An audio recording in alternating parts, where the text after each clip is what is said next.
O Amapá, ele é o estado mais preservado da federação, né? A gente tem 70% de área preservada, mas isso nos impõe uma taxa de desmatamento baixa. O senhor acha que isso colocaria, isso deixaria menos valorizado o crédito de carbono, os projetos que forem construídos no Amapá? Essa era a primeira pergunta. Porque grande parte da nossa área preservada no Amapá já é ou área de preservação permanente, né, ou área de preservação com uso sustentável, né, uma boa parte desses 70%.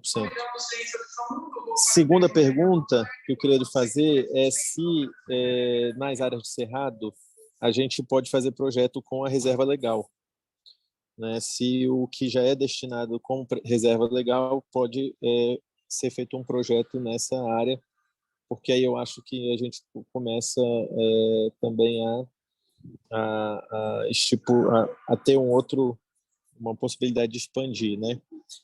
E também lhe perguntar, e para encerrar, mesmo sendo já áreas de preservação, só acho que a gente consegue encarar projetos de crédito de carbono, e como que seria, né? E aí teria que ser através do governo do estado. Como é que seria essa relação no caso da nossa possível prestação de serviço para eles, né? Eu acredito que mais ou menos essas perguntas que tocam bem a nossa conjuntura aí amapaense, que a gente tem 14 milhões de hectares, 70% já muito bem delimitado como área de preservação. Então, nos resta aí 30% para a gente. Aí eu queria entender como é que a gente poderia fazer isso. Sim.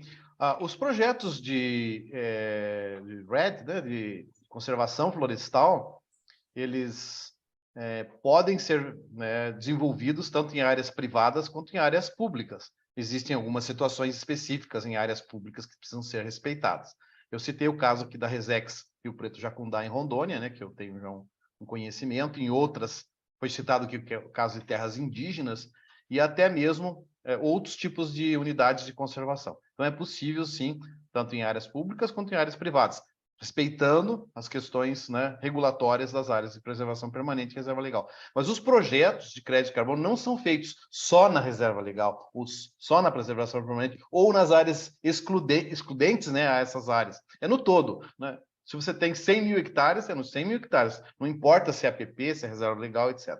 Então, isso não influi para o mercado internacional hoje, principalmente padrões da Verra-VCS, né, CCB. Então, tem projetos que é para a área toda, não é só para a parte que é livre de reserva legal, né? No caso do bioma Amazônia, né, 20% seria aquilo que é permitido o uso, o restante é reserva legal e áreas protegidas pelo marco regulatório, né, pela lei.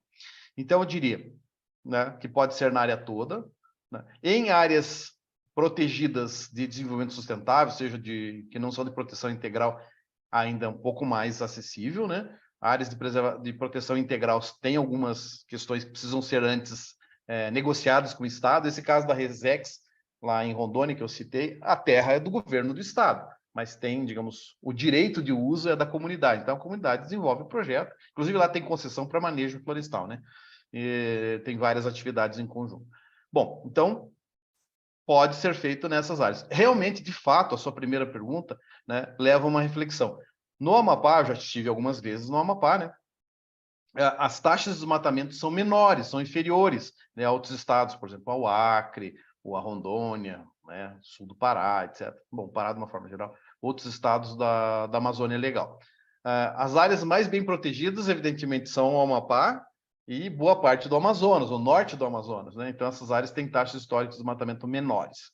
Mas gera um crédito de carbono pela escala. Digamos, se tiver uma área grande, mesmo que ele não gere tantos créditos de carbono por unidade de área, ele vai gerar crédito de carbono pela escala. Então, você tendo uma área grande, os custos, como os custos fixos são mais ou menos os mesmos, uma área de 100 mil hectares com uma área de 1 milhão de hectares, então, eu diria, viabiliza-se, né, para áreas grandes, mesmo com uma taxa histórica de desmatamento baixa. Tá? Isso é bem provável, né, que se viabilize. Tem que fazer o cálculo, né? Não dá para assim já de antemão dizer é viável, tem que fazer o cálculo, mas eu diria aponta um indicativo forte que para uma área grande, né, seja viável. Tá? Com relação ao cerrado, né, sim, aplica-se a mesma lógica, né, dos projetos na Amazônia, não há diferença, inclusive tem projetos assim de desmatamento evitado no Cerrado, só que tem uma coisa, gera um pouco menos crédito, porque o Cerrado tem menos unidade, né, carbono por unidade de área, então você tem lá no bioma Amazônia 600 toneladas de CO2 equivalente por hectare, né? No caso do bioma cerrado, você vai ter 250, 300, você vai ter metade disso, às vezes até menos, dependendo do tipo de cerrado. Até porque cerrado existem vários tipos de cerrado, desde o campo limpo até o cerradão, que é já uma floresta, né? Praticamente uma formação florestal. Então, sim, depende também dos fatores escala, do fator taxa histórica de desmatamento, mas plenamente viável. Eu acho que o Amapá não tem quase nada, né, em termos de projetos RED, exatamente porque esbarra nessa questão da taxa histórica de desmatamento. Mas projetos maiores, sim, se viabilizam.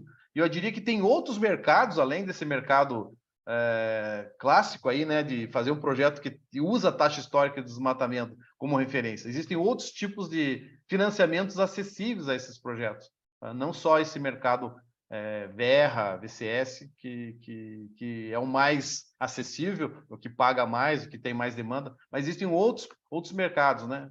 Outras possibilidades de inserir projetos no caso do Amapá. Mas eu diria que para o Amapá tem todas as frentes possíveis. Todas as frentes possíveis, não há problema nenhum. E pode ser desenvolvido tanto em áreas protegidas como áreas de reserva legal, que não tem restrição de nenhuma natureza, não existe essa restrição. Claro, precisa conceber bem o projeto, né? Precisa pensar exatamente como o projeto será. Se estiver numa área pública, tem que fazer todo um processo de aproximação, né, formal, né, com as entidades. Mas eu diria que tem um grande espaço. E não tem praticamente ninguém atuando no Amapá ainda nessa área de carbono, né? Por isso, tá aí a oportunidade na mão. Professor, que eu tenha conhecimento, existe apenas um projeto ativo no sul do Amapá, que é feito pela empresa Jari. Jari.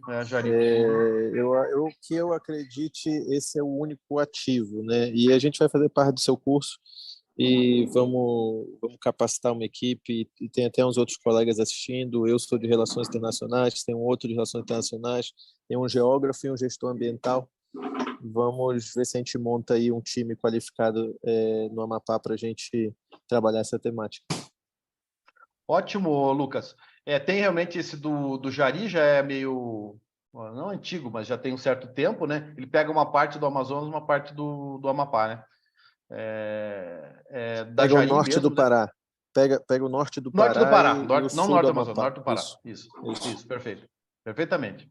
Então tá bom, boa sorte. Espero que, né, vocês formem um bom time aí e possam desenvolver muitos projetos.